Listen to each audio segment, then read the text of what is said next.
Bonjour à toutes et à tous, aujourd'hui on va voir ensemble ce qui s'est passé au jardin cette saison par rapport aux courges, aux citrouilles, aux margozes, aux concombres, hein, tout ce genre de choses.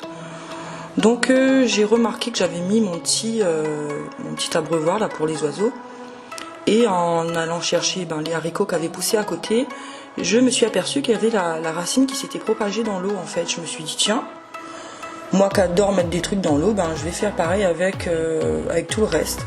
Donc j'ai fait la même chose avec le plant de citrouille que vous voyez ici, qui est une courge sucrine, si je ne me trompe pas. Et ça m'a donné une citrouille tout de même pas mal. Donc avec les fortes chaleurs, ça l'a forcément aidé parce que j'avais plein de fleurs femelles, mais beaucoup de fleurs sont tombées dû justement aux fortes chaleurs. Et il n'y avait pas d'insectes non plus pour les aider. Et même avec la pollinisation manuelle, ça n'a pas marché. Vous voyez la petite citrouille qui est là-haut, là, elle n'a pas tenu. Donc je me suis dit qu'elle va forcément faire d'autres fleurs, donc j'ai mis ça. Évidemment ça a fait aussi de la racine.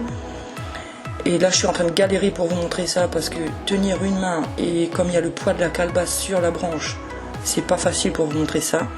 Voilà, donc je lui ai mis de l'eau là-dedans que je change régulièrement pour éviter les moustiques aussi.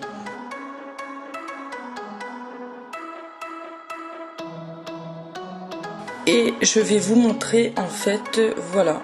La citrouille s'est mise dans un nid là-haut, juste au-dessus de la pergola, la petite pergola qu'on avait faite là. Et elle est bien là-haut. Là, en fin de saison actuellement, j'ai encore une fleur là, mais je vais essayer de... Je sais pas, elle aura pas le temps de grossir, mais au pire, j'essaierai quand même de polliniser tout ça.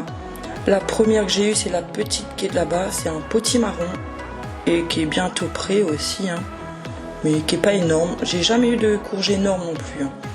Et celle-ci, je l'ai fécondée, pollinisée, on dit. Il y a quoi, peut-être une semaine. Et elle aussi, si on a un temps pourri, elle n'aura pas le temps de grossir comme il faut non plus. Donc on passe tout de suite au Lagenaria. Et ici, on a une calebasse qui me vient de Tunisie, en échange dans un groupe sur Facebook. Et que je vais bientôt récolter parce que quand c'est trop dur on peut plus la manger. Celle-ci c'est la petite que je vous avais montrée en vidéo, je remettrai le lien sur les Lagenaria en i. Et j'en ai eu deux, il y en avait d'autres aussi mais elles n'ont pas tenu parce que le plan a privilégié un seul que deux en fait. Et une autre par ici.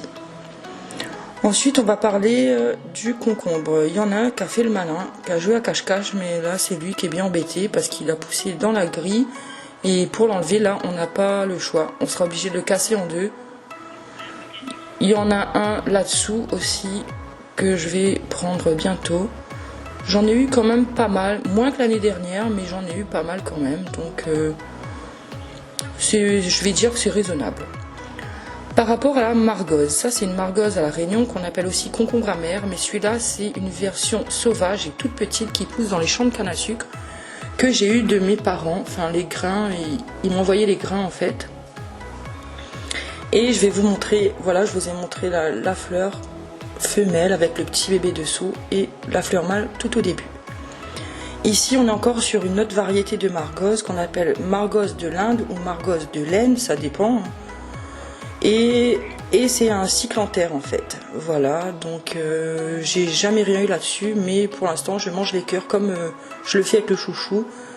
Je les coupe très fins et je le mets à cuire en fin de cuisson dans peu importe quel repas, ou je fais ça dans un petit rogaille tomate.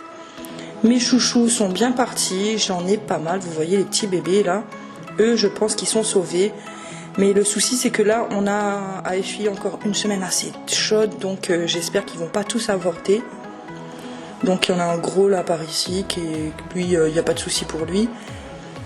Mais je m'inquiète plus pour les petits en fait parce que c'est souvent en fin de saison que j'ai des chouchous ici. Et là s'il fait trop chaud je vais perdre pas mal de bébés. Le plant lui-même il va bien. Au milieu il a perdu ses feuilles, c'est normal, c'est parce qu'il privilégie le fait de fructifier et d'éliminer les feuilles qui servent plus à rien et qui pompent trop d'énergie à la plante. Donc voilà, je vous montre encore ici, il y en a pas mal quand même pour l'instant. C'est pas encore prêt à récolter, mais il y en a vraiment pas mal. Je suis assez contente.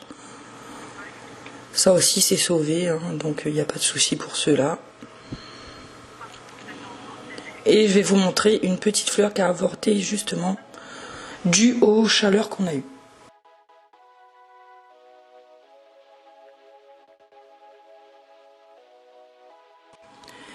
Et voilà, j'espère que cette vidéo vous a plu. Je vous dis à bientôt dans une prochaine vidéo. Au revoir.